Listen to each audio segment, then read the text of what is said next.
안녕하세요. 상반기 성경 공부 5번째 시간 시작하도록 하겠습니다. 오늘은 창세기 33장부터 이제 35장까지 말씀 볼 텐데요. 먼저 33장 1절은 이렇게 시작합니다. 야곱이 눈을 들어보니 에서가 400명의 장정을 거느리고 오고 있는지라 그의 자식들을 나누어 레아와 라헬과 두 여종에게 맡기고 여종들과 그들의 자식들은 앞에 두고 레아와 그의 자식들은 다음에 두고 라헬과 요셉은 뒤에 두었다 합니다. 야곱이 이제 눈을 들어 봐요. 지금 이 눈을 들어 보는 상황은 32장을 기점으로 완전히 좀 달라진 새로운 관점으로 지금 그가 눈을 들어 보고 있습니다. 우리 지난주에 보았던 32장 마지막이 이렇게 끝났잖아요. 그가 분이엘을 지날 때 해가 돋았다라고 합니다. 어둠 속에서 야곱이 참 바빴었습니다. 이제 곧 형을 만나게 될 텐데 어찌해야 하나 근심도 많았고 그래서 하나님께 기도도 많이 하고 또 형에게 보낼 예물도 준비해서 막 보내기도 하고 무엇보다도 가족들과 모든 소유를 다 야복강 너머로 넘겨놓고 자기 혼자 돌아와서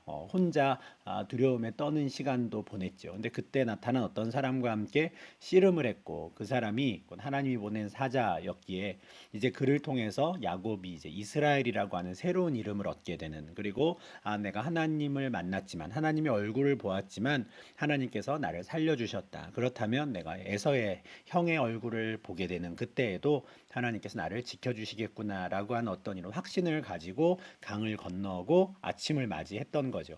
이제 그 상태로 눈을 들어보는 겁니다. 눈을 들어보니 종들이 자기에게 말해줬던 대로 형이 저 멀리서 이제 400명의 장정을 거느리고 오고 있는 거죠. 아마 뭐 말을 타고 오고 있지 않았을까 싶은데 뭐 굉장히 사실 그 야복강에서의 그 특별한 경험이 없었다면 뭐 그 장면만 보고도 당장 도망갈 수밖에 없었을 이제 그런 장면이라고 생각이 듭니다. 근데 저 멀리서 이제 형이 400명의 장정들과 함께 오는 걸 보고 야곱이 이렇게 자기 아내들과 자녀들을 도열을 시킵니다. 여종들과 그들의 자식들을 맨 앞에 두고 또 레아와 그의 자식들을 그 뒤에 두고 맨 뒤에는 라헬과 요셉을 세웁니다. 얼핏 이렇게 보면 마치 야복강을 건너기 전에 그가 이 자녀들과 아내들 또 자기의 소유물을 방패막이로 삼아서 자기 혼자 도망치려고 생각했었던 그때와 별반 다를 바 없는 모습처럼 보이는데 이어지는 3절을 보면 야곱이 완전히 달라졌구나라는 것을 알 수 있습니다. 2절에서 그는 여종들과 자녀들 또 레아와 자녀들 또 라헬과 요셉을 차례대로 이렇게 놓고 자기는 맨 앞으로 나갔어요. 완전히 달라졌지요. 처음에 형이 400명의 장정들을 데리고 온다라고 하는 소식을 들었을 때 그는 굉장히 두렵고 답답해 했었습니다. 그래서 그 소식을 처음 들었을 때 그가 어떻게 했습니까? 자기가 함께 있는 모든 사람들과 양과 소와 낙타를 두 떼로 나누고 에서가 한 떼를 공격하면 내가 다른 떼를 데리고 피해야지. 이거라도 내가 건져야지 했었단 말이죠. 그런데 또 시간이 지나니까 이제는 그 정도의 재물을 내가 챙기는 것 그것도 내 욕심이겠다 싶었어요. 그래서 어떻게 합니까? 아주 그냥 홀로 남아 있는 상태로 모든 사람들을 다 건너 보내고 소유까지도 다 야복나루를 건너게 하고 혼자 남아 있었던 때도 있었어요. 제가 30장이라고 잘못 썼네요. 32장의 상황이었죠. 네.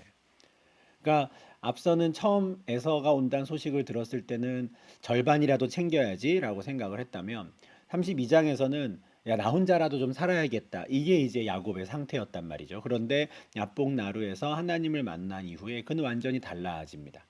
그래서 이제는 더 이상 아내들과 자녀들을 방패막이로 쓰지 않고 자기가 오히려 그 앞에 나가는 거예요. 물론 자녀들과 아내들을 도열하게 한 그 순서를 보면 그래도 내가 가장 사랑하는 라헬과 요셉을 맨 뒤에 두어서 여전히 인간적인 계산들이 나오긴 하지만 그래도 더 이상 그 뒤에 숨지 않는 모습을 보여주는 거죠. 뿐만 아니라 그는 이제 그들 앞에 나아가서 형을 맞이할 때에도 완전히 달라진 태도로 맞이합니다. 몸을 7번 땅에 굽히며 형 에서에게 가까이 가요. 그러니까 계속 절하며 나아갔다라는 거거든요. 이것은 어떤 사신들이 이제 왕의 명령을 받아서 다른 나라를 방문했을 때 그 이웃 나라의 왕을 아련할 때의 태도, 또 신하가 왕을 아련할 때의 태도와 같습니다. 7번이나 땅에 굽히며 그 앞에 가는 거죠. 고개를 들지 못하는 것 같은 그런 느낌이잖아요. 근데 이것은 지금 야곱이 자기가 가로챘던 형이 받아야 될 그 축복을 다시 형에게 돌려주는 것과 좀 연장선상에 있습니다. 우리 지난번에도 그런 모습들을 우리가 좀 보았잖아요. 그 야곱이 지금 종들을 형에게 보내면서 형을 주라고 표현을 하고 자기는 주의 종이라고 표현을 했던 것. 이것에서도 야곱이 형에게서 빼앗았던 복을 다시 형에게 돌려주고자 한다라고 설명을 드렸는데 지금 마찬가지인 겁니다. 실제로 만났을 때에도 그는 완전 태도를 낮춰요. 원래 창세기 27장 29절에서 아버지가 야곱을 축복할 때는 이런 내용이 있었습니다. 만민이 너를 섬기고 열국이 내게 굴복하리니 내가 형제들의 주가 되고 내 어머니의 아들들이 내게 굴복할 것이다 였어요. 그러니까 원래는 야곱이 다른 형제들의 주인이 되는 것이고 다른 형제들이 야곱에게 굴복하는 것이 축복의 내용상 맞습니다. 근데 야곱은 이거를 자기가 가로챘던 것이잖아요. 그래서 이것을 다시 형에게 돌려주는 거죠. 이제는 형을 주라고 부르고 실제로 자기가 형을 만날 때 7번이나 그 몸을 땅에 굽히는 겁니다.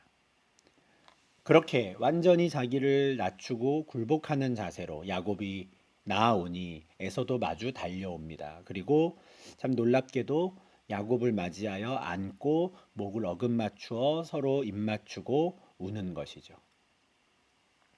20년 동안 쌓여왔던 그 갈등과 감정이 한순간에 해결되어 버렸습니다. 에서가 이렇게까지 할 수 있었던 이유가 뭘까? 사실 저희가 알 수 없어요. 언제부터 에서가 야곱을 더 이상 미워하지 않았을까? 뭐 알 수 없습니다. 근데 분명한 건 20년 전에는 에서는 야곱을 죽이고 싶어 했다는 거예요. 그냥 했던 말이 아니라 진심으로 내가 저 자식 죽인다였거든요. 내 아우 야곱을 죽이리라. 오죽했으면 이걸 알게 된 리브가가 어머니가 내가 아들 둘을 한날에 잃을 순 없다 해가지고 야곱을 저 멀리 하란으로까지 피신시켜야 할 정도로 에서는 진심이었습니다. 그런데 어떤 한순간은 하나님께서 이 마음을 녹이신 거죠. 그냥 20년의 시간이 지나는 동안에 정말 에서가 아유 그냥 과거에 매이지 말자 해서 스스로 그 동생에 대한 분노를 풀어버렸는지 아니면 실제로 야곱이 원했던 것처럼 그가 앞서 보냈던 예물들이 효과를 발휘했던 것인지 아니면 그냥 긴가민가 했던 에서가 실제로 야곱이 자기에게 7번이나 절을 하며 오는 모습을 보고는 아, 종들을 통해서 나에게 했던 그 전언들이 진심이었구나를 확인하고 이제는 완전히 용서하게 된 것인지 언제인지는 알 수가 없습니다. 그러나 하나님께서 이들에게 은혜를 주신 거죠. 언제인지는 알 수 없으나 에서가 야곱을 완전히 용서하게 하신 겁니다. 잠언 16장 7절에 보면 사람의 행위가 여호와를 기쁘시게 하면 그 사람의 원수라도 그와 더불어 화목하게 하시느니라라는 말씀이 있어요. 이게 지금 야곱이 받은 은혜입니다. 그 사람의 원수, 자기를 죽이려고 했던 사람. 또 에서 입장에서도 야곱은 원수와 같았죠. 내가 받아야 될 축복을 빼앗아간 놈이었습니다. 그러나 그들이 서로 화목하게 되었어요. 사람의 행위가 아마 야곱의 행위가 여호와를 기쁘시게 했기 때문인데 사실 뭐 엄밀히 따지면 하나님께서 은혜를 베풀어 주신 거죠. 야곱이 뭐 대단히 훌륭한 행동을 한 게 아닙니다. 어, 그저 그는 그 전날 밤에 자신을 찾아오신 하나님을 그냥 보내지 않고 끝까지 붙잡고 늘어졌던 것, 그거 하나가 딱 잘했으면 잘했다고 할까요? 예. 그런데 그날 이후에 야곱이 달라진 거죠. 하나님께서 그의 이름을 야곱이라고 부르지 말고 이제는 이스라엘이라고 부를 것이다. 그에게 새로운 본질을 규명해 주셨어요. 하나님께서 그의 본질을 그렇게 새롭게 하심으로써 이제는 그가 하나님을 기쁘시게 하는 자가 된 것이죠. 야곱이었을 때는 하나님이 기뻐하시는 자가 아니었던 거죠. 그런데 이제는 그가 이스라엘이 된 겁니다. 그래서 그는 이제 하나님이 기뻐하시는 자가 되었고 그의 원수라도 더불어 화목하게 되는 은혜를 누리게 되는 겁니다. 그렇게 동생을 만나서 눈물로 이제 화해를 한 이후에 이제 에서는 야곱의 뒤에 서 있는 여인들과 자식들을 봅니다. 너와 함께한 이들은 누구냐 하죠. 야곱이 이렇게 대답합니다. 하나님이 주의 종에게 은혜로 주신 자식들입니다.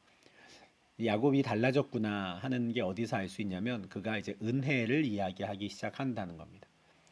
이전에도 그가 하나님께 기도도 했었고요. 또 하나님을 만나서 20년 전에 또 서원을 하기도 했었죠. 그런데 그때만 해도 야곱의 관심은 축복에 있었습니다. 복에 있었어요. 하나님이 나에게 복을 주실까? 원래 야곱은 복을 좋아하는 사람이었잖아요.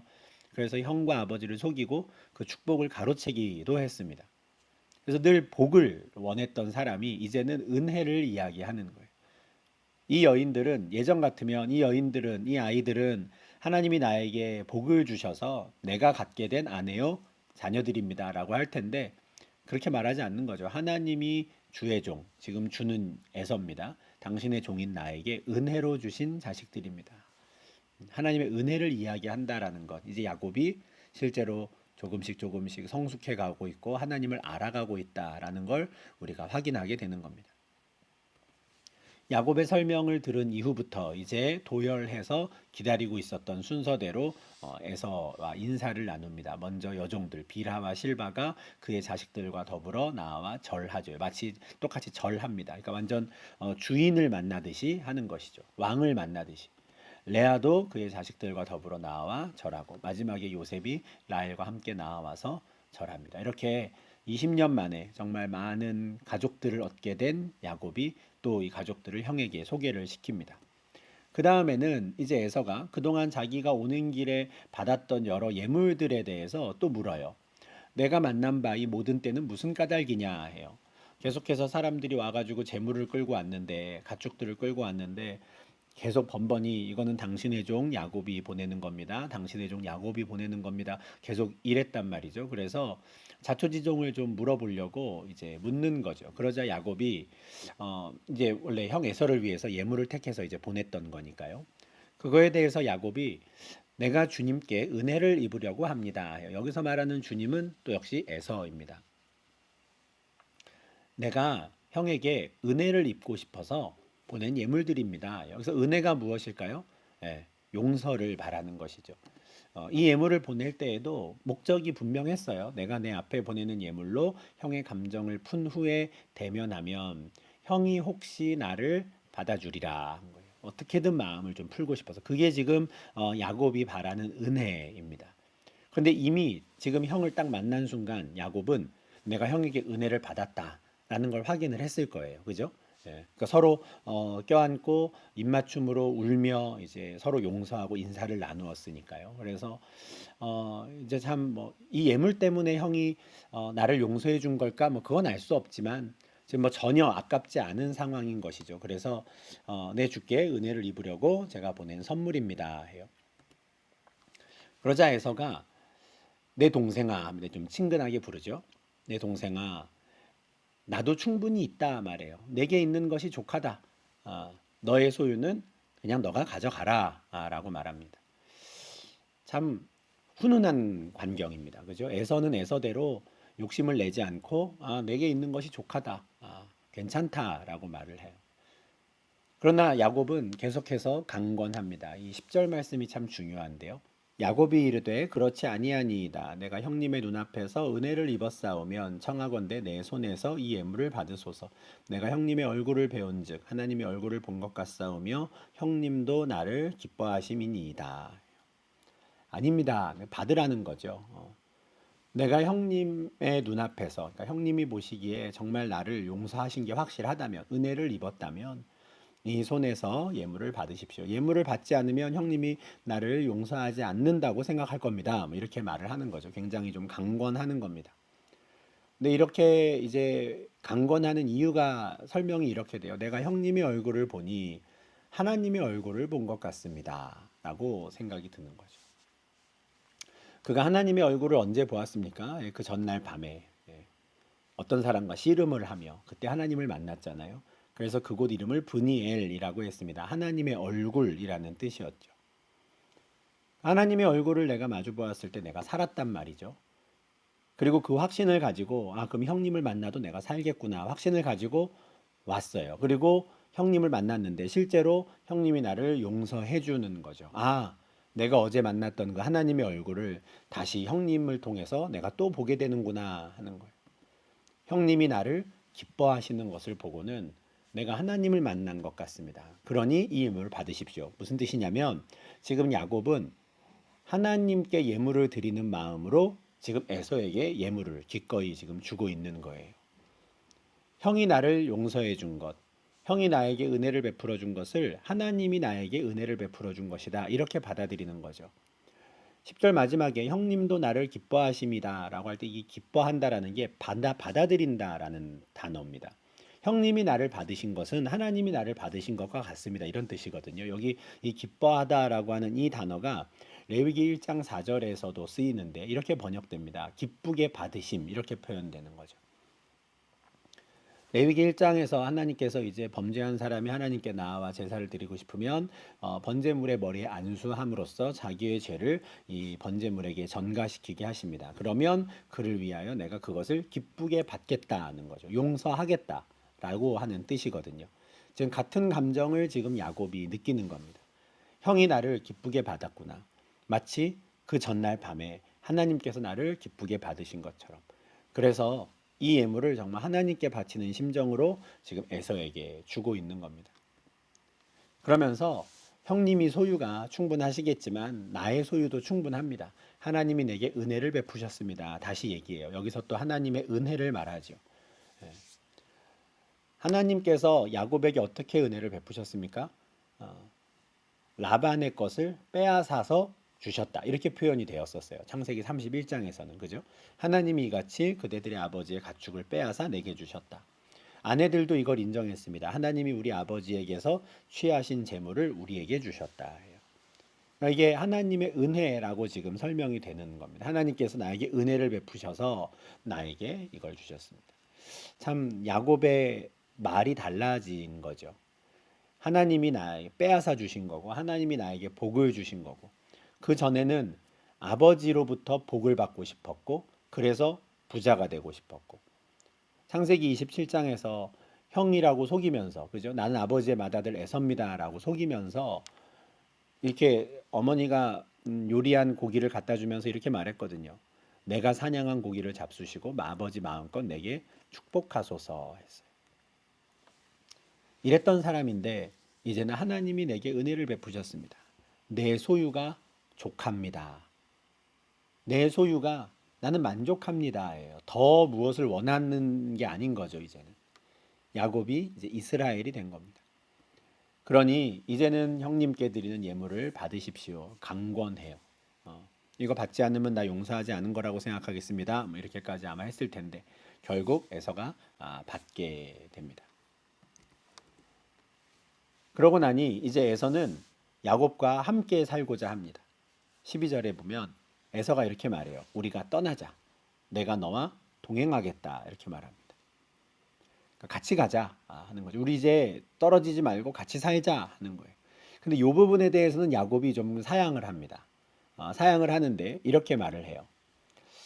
내 주도 아시거니와, 그러니까 형님도 아시지만 지금 내 자식들이 아직 어립니다. 자식들이 연약하고 또 지금 나의 가축들도 새끼가 많이 있습니다. 그래서 하루만 지나치게 몰면 다 죽을 것 같습니다. 그러니까 위험합니다 하는 거죠. 이건 아주 그럴듯한 이유가 될 겁니다. 왜냐하면 에서가 지금 400명의 장정과 함께 왔기 때문에 그 400명의 장정들의 속도에 맞춰서 야곱이 함께 따라간다는 것 불가능해요.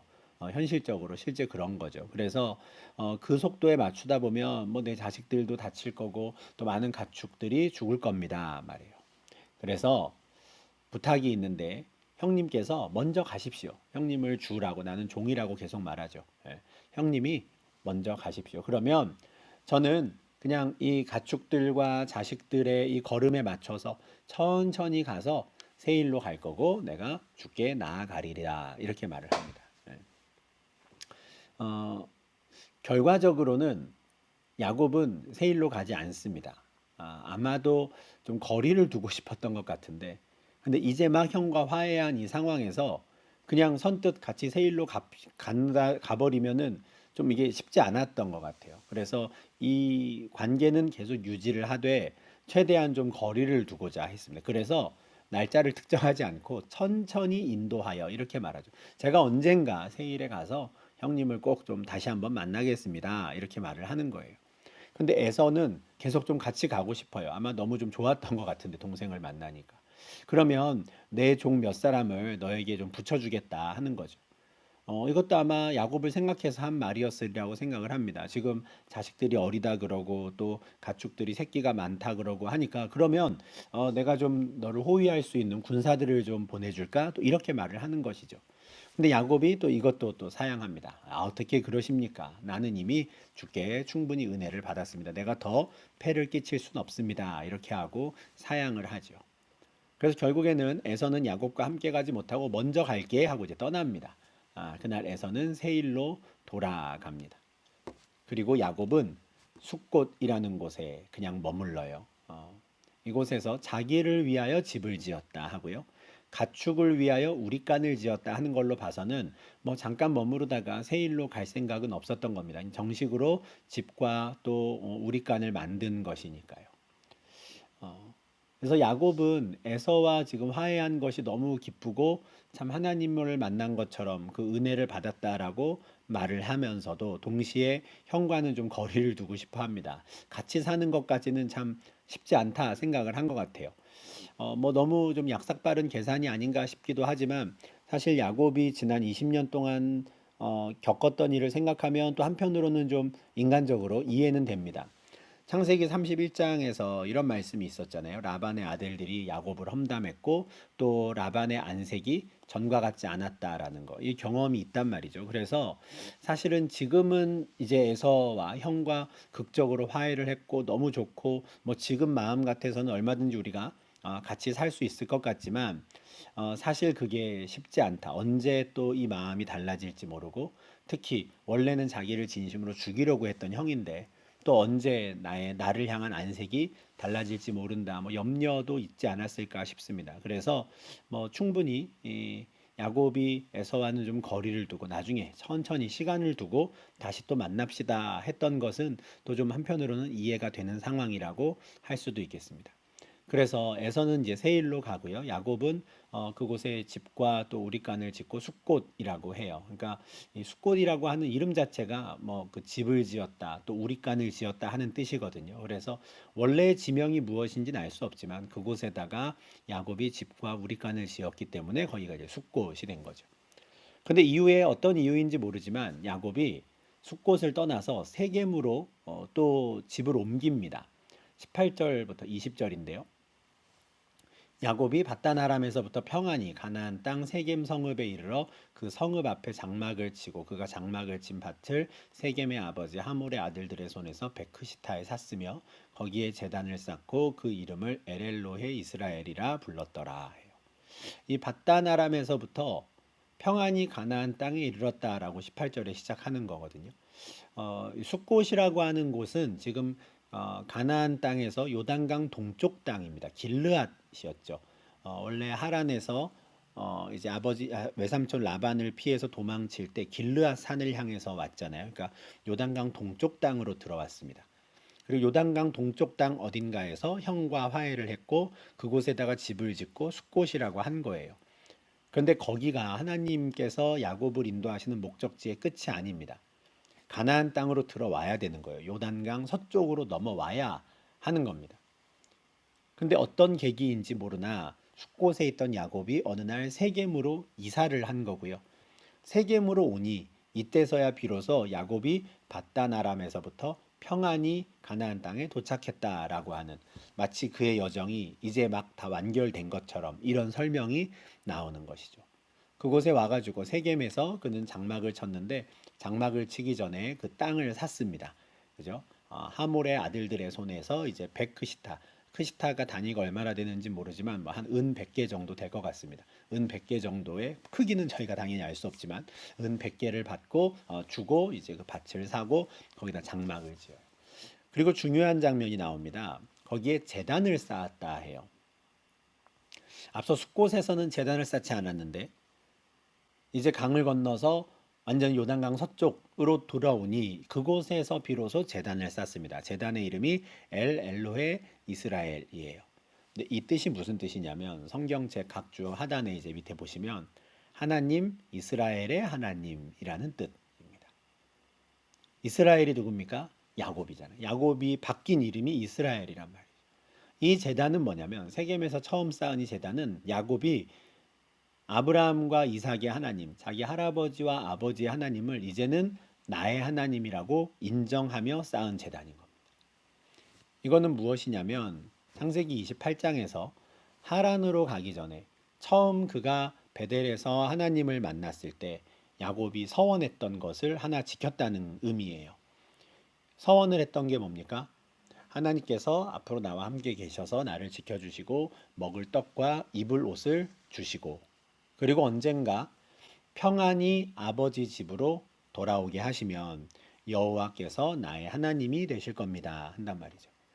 그런데 33장 18절에 어떤 단어가 들어갑니까? 평안히잖아요. 야곱이 밧단 아람에서부터 평안히 가나안 땅으로 돌아왔어요. 하나님께서 그를 평안히 인도하셨죠. 그러니 이제는 여호와께서 나의 하나님이 되실 겁니다라고 했던 그 약속을 지키는 겁니다. 제단을 쌓고 하나님 이스라엘의 하나님이라고 부르는 겁니다. 이 참 하나님의 놀라운 신비입니다. 20년 전에 야곱이 하란으로 갈 때 하나님께서 그에게 나타나셔서 이제 앞으로 내가 너의 하나님이 되기 위한 일을 시작할 것이다 라고 말씀을 하셨는데 야곱도 그에 응답해서 나에게 평안히 다시 돌아오게 하시면 여호와가 나의 하나님이 되실 것이요 했단 말이죠. 물론 야곱의 삶을 하루하루를 들여다보면 평안했는가? 그렇지만은 않습니다. 그죠? 처음에 라헬을 아내로 얻기 위해서 7년간은 정말 며칠같이 여기며 정말 기쁘게 보냈다면 그런 점에서는 이 평안한 시간은 7년 정도가 다였을 거예요. 물론 그것도 이제 뭐 외삼촌 또 사촌들과의 관계가 쉽지 않았겠지만 그래도 라헬 하나만 보고 마음을 추스릴 수 있었던. 그런데 이후에 13년은 전혀 평안하지 않았던. 외삼촌에게 속아서 또 억지로 7년을 더 일해야 했고 이후에 6년 동안에는 외삼촌이 계속해서 품삯을 바꿔가는 그러니까 외삼촌한테 계속 속고 당하고 이러면서 보냈던 20년이란 말이죠. 돌아올 때에는 또 형 에서를 만나면 내가 어떻게 될 것인가 참 마음 졸였던 시간도 있습니다. 혼자 도망쳐야지 라고 하는 정말 그때는 20년 동안 자기가 쌓아왔던 그렇게 갖게 된 재산을 그냥 하루아침에 다 잃어도 좋으니 그냥 내 목숨만 살면 좋겠다라고 생각했던 때였잖아요. 참 그런 순간도 있었습니다. 그러니까 한순간 한순간을 보면은 평안했다, 항상 즐거웠다라고 말할 수는 없어요. 그런데 20년을 돌아보니 내가 평안히 돌아왔구나 할 수 있게 되는 것이죠. 그러다 보니 야곱이 이제는 하나님의 은혜를 이야기하게 되는 것이고 그러다 보니 이제는 할아버지의 하나님, 아버지의 하나님을 자기의 하나님으로 엘로헤 이스라엘이라고 하는 여호와께서 나의 하나님이십니다라고 고백할 수 있게 된 것입니다. 이게 참 놀라운 하나님의 인도하심이요 섭리라고 할 수 있겠습니다. 이제 평안히 밧단 아람에서 돌아와서 이제 세겜에 정착했으니 이제 야곱은 더 이상 염려 없이 살 수 있을 것 같은데 형과도 화해를 했고 이제 많은 자녀들과 많은 재산을 가지고 그냥 풍요롭게 살면 될 것 같은데 삶이라는 게 그렇지 않죠. 또 바로 이어지는 34장에 보면 이제는 야곱의 또 가정을 완전히 뒤흔드는 또 다른 큰 사건이 하나 벌어집니다. 이에 대해서는 우리가 또 다음 영상에서 계속 살펴보도록 하겠습니다.